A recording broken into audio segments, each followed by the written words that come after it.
হাই everyone, কি খবৰ সকলোৰে? আশা কৰোঁ সকলো ভালেই আছে। মই আজি কেইদিনমানৰ আগত পাৰ্চেল এটা অৰ্ডাৰ কৰিছিলোঁ ফ্লিপকাৰ্টত। আজি যিহেতু পাৰ্চেলটো আহিলে, ভাবিলোঁ আপোনালোকৰ সন্মুখতে আনবক্স কৰোঁ। আহকচোন ইয়াত কি আহিছে চাওঁ। এইটো ভিতৰত আৰু এটা পেকেট আছে। কিবা ধৰিব পাৰিছে নি বাৰু? কি বস্তু হয়?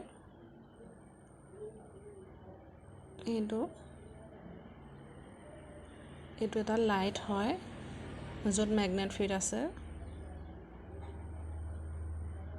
মই লাইটটো ক'ত লগাবৰ কাৰণে আনিছোঁ, আপোনালোকে যদি ভিডিঅ'টো চাই থাকে তেতিয়া নিশ্চয় গম পাব। লাইটটো এতিয়া টেষ্ট কৰি চাই লৈছোঁ, ভাল আহিছেনে নাই অহা, নহ'লে আকৌ ৰিটাৰ্ণ কৰিব লাগিব। টেষ্ট কৰি চালত গম পালোঁ যে লাইটটো ভালেই আহিছে, যেনেধৰণে দেখাইছিলে তেনেধৰণেই আহিছে।